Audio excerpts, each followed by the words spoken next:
Everyone and welcome to current affairs funda. आज हम लोग देखने वाले हैं यहाँ पे ईयर बेस्ड पजल और एक काफी अच्छा पजल है। इसमें आपके वेरिएबल तो सेम है लेकिन उनका यूज आपको दो अलग अलग जगह करना है। ये जो क्वेश्चन है ये मैंने ऑलिव बोर्ड की साइट से लिया है। एक बार इसका स्क्रीनशॉट ले लीजिए प्लीज एंड क्वेश्चन को खुद से जरूर अटेम्प्ट करो।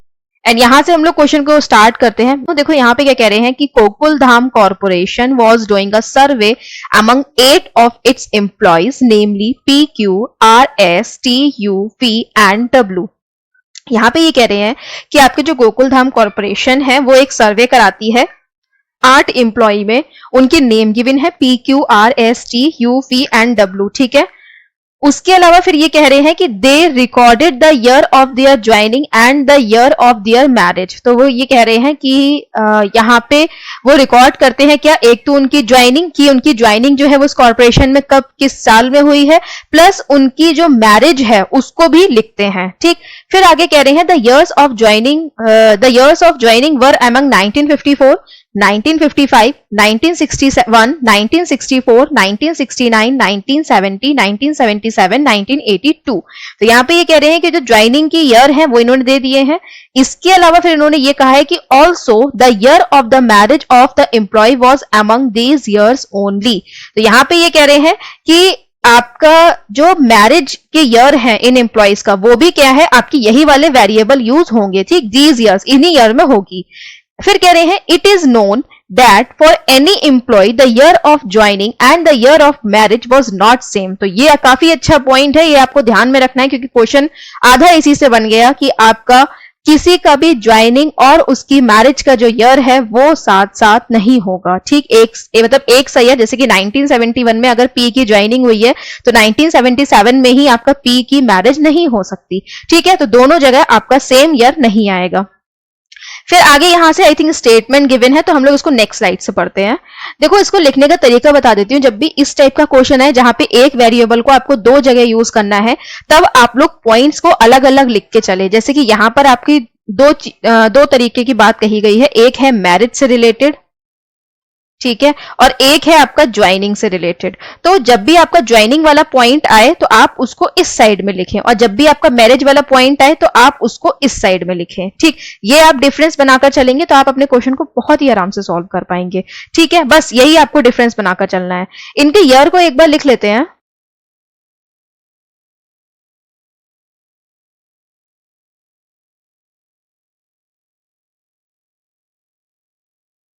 ओके, तो यहां पर हमने लिख दिए ईयर। ओके, देखो यहां पे ये कह रहे हैं कि further it is known that we got married in 1970, कि आपके वी की जो शादी है वो 1970 में हुई है। तो यहां पर आप क्या करोगे, इस तरीके से पॉसिबिलिटी को बनाओगे। यहां पर लिख लो आप मैरिज और यहां पे लिख लो ज्वाइनिंग, ठीक। यहां पर आप उस वेरिएबल को लिखोगे जिसके इस ईयर में मैरिज हुई है, यहां पर आप उन मेंबर्स को लिखोगे जिनकी इस ईयर में क्या हुई है, ज्वाइनिंग हुई है, ठीक। तो इस तरीके से आप लेकर चलोगे। अब इन्होंने क्या कहा है कि वी गॉट मैरिड इन 1970, 1970 में वी की शादी हुई है, तो वी कहां आ जाएगा, यहां पर आ जाएगा, राइट। देन इसके अलावा फिर देखते हैं आगे कह रहे हैं कि 3 people got married between U and S। अब 3 लोगों की शादी जो है वो U और S के बीच में हुई है। तो ये मैरिज से रिलेटेड पॉइंट है तो हम लोग इसको यहां लिख लेंगे, ठीक है, क्योंकि अभी तो पॉसिबिलिटी आएगी काफी, आप देखोगे तो, है ना, U और S के बीच में। तो अभी हम रुकेंगे। आगे कह रहे हैं the year of joining and marriage for P were both even years, यानी कि मैरिज और ज्वाइनिंग जो है P की किस में होगी, इवन ईयर्स में होगी। तो या तो आप P इवन इस तरीके से दोनों में लिख लो, ठीक है, वरना मैं सजेस्ट ये करूंगी कि अगर मैरिज एंड ज्वाइनिंग से रिलेटेड पॉइंट थोड़ा सा अलग हट के आए तो आप उसको साइड में अलग लिख लो कि पी और इवन लिख लो, ठीक। तो इससे आपको पता चल जाएगा कि पी इवन बोथ लिख लो उसके आगे, है ना। मतलब आपको कुछ इस तरीके से पॉइंट का यूज करना है कि बस आपको समझ आ सके, आप उसका यूज कर सको, आप कंफ्यूज ना हो, ठीक है। और बाकी बहुत लंबी अप्रोच आपको लेके नहीं चलनी है। आपका जो पेपर होता है व्हाइट पेपर, उसको कोई देखने नहीं आता, ठीक। देखो इसके अलावा कह रहे हैं फिर 3 people got married between T and R where T got married before R। तो यहाँ पे कह रहे हैं 3 लोगों की शादी जो है वो T और R के बीच में हुई है और T जो है वो कैसे आएगा, पहले आएगा, ठीक। तो हमने कैसे लिखा है, असेंडिंग ऑर्डर में लिखा है ना, तो हम T को ऊपर और R को नीचे रखेंगे। फिर कह रहे हैं the difference in the year of marriage and year of joining of S is 5 where he got married before joining in the organisation. देखो वैसे तो हम लोग डिफरेंस वाला साइन लगा के 5 लिख सकते थे, एस लिखते, मैरिज डिफरेंस वाला साइन लगा के ज्वाइनिंग लिखते और एस लिख देते, लेकिन यहाँ पे जब इन्होंने हमें साफ साफ क्लियर कर दिया है कि उसकी शादी जो है वो उसकी ज्वाइनिंग से पहले हुई है, तो हम क्या करेंगे, यहाँ पे लिखेंगे S marriage minus joining is equal to 5। ठीक, तो इससे हमें क्या पता चल जाएगा कि एस की मैरिज में से अगर हम 5 को माइनस करेंगे तो 5 को माइनस करेंगे तो ज्वाइनिंग मिल जाएगा। अब मैं यहीं पे पॉइंट को क्लियर करना चाहूंगी कि 5 माइनस का मतलब यहाँ पे ये है कि आपका जो गैप है वो 5 का नहीं लोगे, 5 आफ्टर आएगा, मतलब 5 इयर्स आफ्टर आएगा। लाइक आपकी एस की जो मैरिज है वो 55 में हुई है, तो इसकी ज्वाइनिंग कब हो जाएगी, 56, 57, 58, 59 एंड 60 कब हो जाएगी, 60 में हो जाएगी। ठीक, मतलब आपका अगर आप इसमें 5 प्लस करोगे तो 60 वैसे इस तरीके से भी आ जाएगा, लेकिन कुछ लोगों को काफी कंफ्यूजन होता है कि डिफरेंस लेना है तो आपने ये 4 का डिफरेंस लिया, 5 का लेना है, कुछ लोगों को कंफ्यूजन होता है, मैं सबकी बात नहीं कर रही हूं। तो मैं यहाँ पे ये बता रही हूँ 5 का मतलब यहाँ पर आ गया कि इस तरीके से जो आपका 5th ईयर आएगा उसमें, तो अगर 55 में इसकी मैरिज हुई है तो ज्वाइनिंग क्या होगी इसकी, 60 में होगी। ठीक है, आई होप आपको ये पॉइंट क्लियर हो गया होगा। देन आगे बढ़ते हैं, तो गिवन है टी ज्वाइन इन 1961, तो टी जो है वो 1961 में ज्वाइन करता है। Then W got married immediately after P but not in the year when R joined. Okay, यहाँ पे ये कह रहा है कि डब्ल्यू जो है वो कब शादी करता है, आफ्टर पी। ठीक, मतलब पी के तुरंत बाद आ जाएगा, मैरिज वाले पॉइंट पे लिख लेंगे, but not in the year when R joined, लेकिन उस में नहीं है जिसमें आपका आर ज्वाइन करता है, यानी कि आपका डब्ल्यू की जो मैरिज ईयर है और आर का जो ज्वाइन है, ज्वाइनिंग ईयर है, वो कैसे नहीं होंगे, आपके सेम नहीं होंगे। ठीक, फिर आगे कह रहे हैं यहां पे U and R join in consecutive year, तो U R join consecutive year.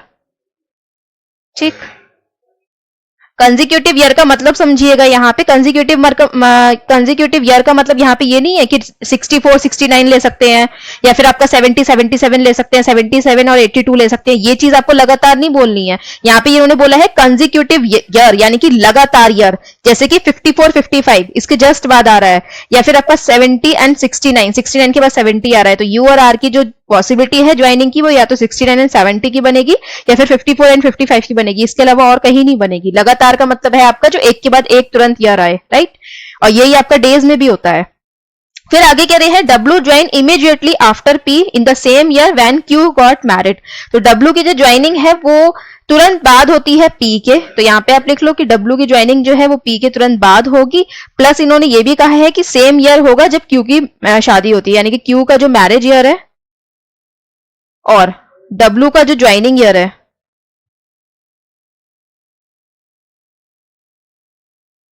वो क्या होगा, यहाँ पे सेम होगा। ओके, अब हम लोग इस क्वेश्चन को सॉल्व कर लेते हैं जल्दी से।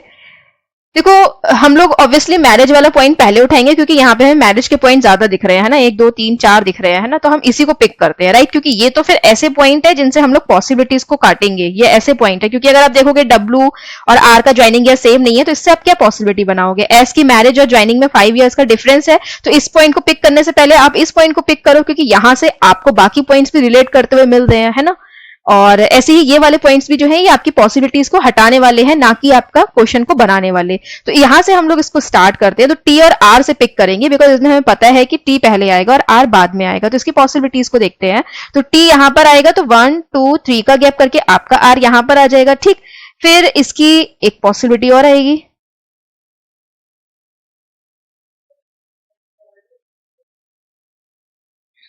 ये मैं दूसरी पॉसिबिलिटी बना लेती हूँ। ठीक है, ये हो गई फर्स्ट, ये हो गई सेकंड पॉसिबिलिटी, ये हो गई थर्ड। ठीक है, शायद जरूरत पड़े तो हम ले लेंगे इसको, यहाँ पे हम लिख देते हैं ज्वाइनिंग इसकी यहाँ पे है, ये वी। ओके, अब टी यहाँ पर आया, अगर टी मान लो टी की मैरिज यहाँ पर होती, ये प्लीज आप लोग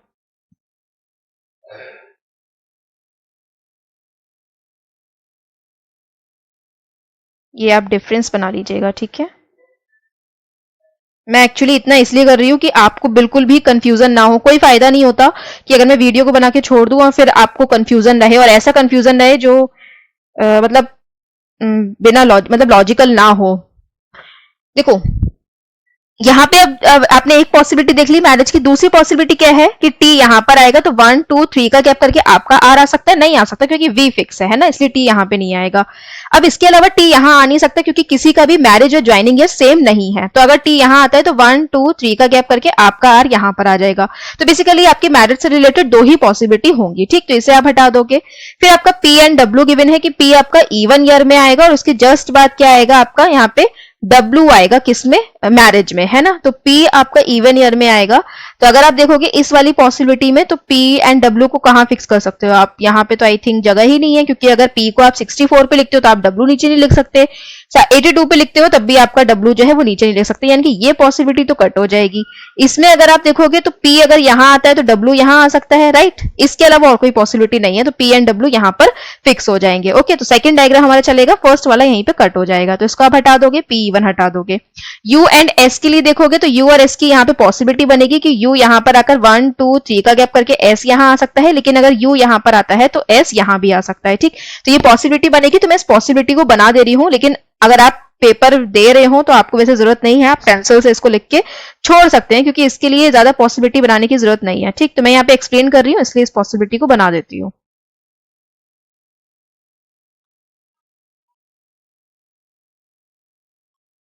ठीक, यहाँ पर क्या आ जाएगा, Q जो बचा हुआ है ना, तो ये हो गया, मैरिज वाले सारे पॉइंट निकल गए। अब हम आ जाते हैं ज्वाइनिंग पे, ठीक, तो P एंड W, P की ज्वाइनिंग आपकी इवन ईयर में होगी, उसके तुरंत बाद W आएगा, तो P एंड W यहाँ पर तो आ नहीं सकते, राइट, क्योंकि P एंड W सेम नहीं आ सकते। और फिर यहाँ पर हमको एक पॉइंट दिया गया था, अगर आपको याद है कि Q की मैरिज और W की ज्वाइनिंग सेम होगी, तो इस हिसाब से आपका W यहाँ पे और P यहाँ पर आना चाहिए, है ना, तो ये तो आप ऐसे ही फिक्स कर सकते हो, राइट। अब आप इसे हटा दो, इसे भी हटा दो। ओके, अब देखते हैं बाकी पॉइंट को। तो यहाँ पे देखो कह रहे हैं एस की मैरिज और उसकी ज्वाइनिंग में 5 का डिफरेंस है, तो यहाँ पर आपका एस यहाँ फिक्स है, तो इसके 5 प्लस करोगे कितना आ जाएगा आपका 82, तो यानी कि आपका एस यहाँ आ जाएगा। इसमें अगर आप देखोगे तो एस की जो मैरिज ईयर है वो 61 है, तो ज्वाइनिंग ईयर क्या होगा, 5 प्लस करोगे तो 66 होना चाहिए, बट यहाँ पे 66 तो है ही नहीं, इसलिए ये पॉसिबिलिटी कट जाएगी, आंसर इस वाले में आएगा, है ना, इसको आप हटा दोगे। फिर यहाँ पे कह रहे हैं W का जो मैरिज ईयर है और R का ज्वाइनिंग ईयर है वो सेम नहीं होगा, ठीक, तो इसका हम R का जो ज्वाइनिंग ईयर है, यानी कि R जो है वो कहाँ नहीं आ सकता, 55 नंबर पे नहीं आ सकता, ये यहाँ पे 1955 पे नहीं आ सकता, ठीक, ये आपको ध्यान रखना है, इसका बस इतना ही मतलब है, तो ऐसा आप हटा सकते हो, बस यहाँ लिख लो R 55 पे नहीं आएगा।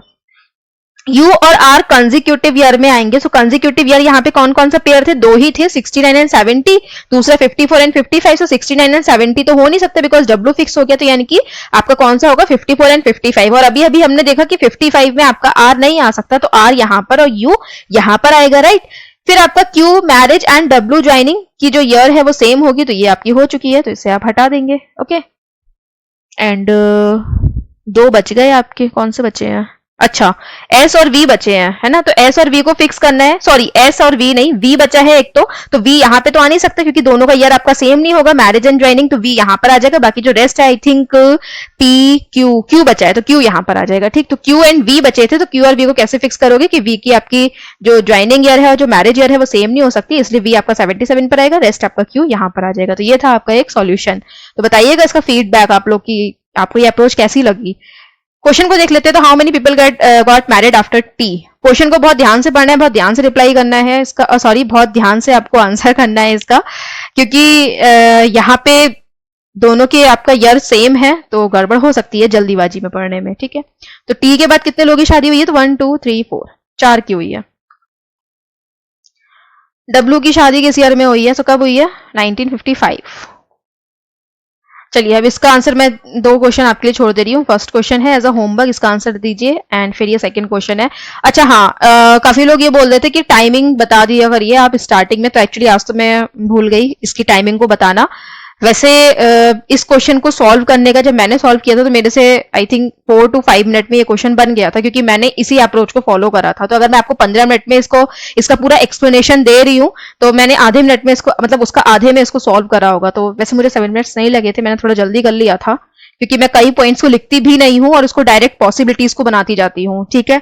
तो लेकिन आपकी अगर मैं एक सफिशिएंट टाइम बताऊं तो आप 5 to 6 मिनट में सॉल्व कर सकते हो, क्योंकि अगर मैं कर सकती हूँ तो आप भी कर सकते हो, ठीक। इसका आंसर भी आप लोग मुझे कमेंट सेक्शन में देंगे। तो यहाँ पर ये जो प्लेलिस्ट है, यहाँ पर आपको और जो वीडियोस हैं पजल एंड सिटिंग अरेंजमेंट से रिलेटेड, वो यहाँ पर आपको मिल जाएंगी। सो आप लोग यहाँ प्लेलिस्ट में जाकर जो अदर वीडियोस हैं उनको भी वॉच कर सकते हैं। साथ में चैनल को सब्सक्राइब कर लीजिए ताकि आपको रेगुलर नोटिफिकेशन मिले, एंड बेल आइकन को प्रेस कर लीजिए ताकि आपको कोई भी जो आपका अपडेट है वो मिस ना हो। Thanks for watching this video. Have a nice day.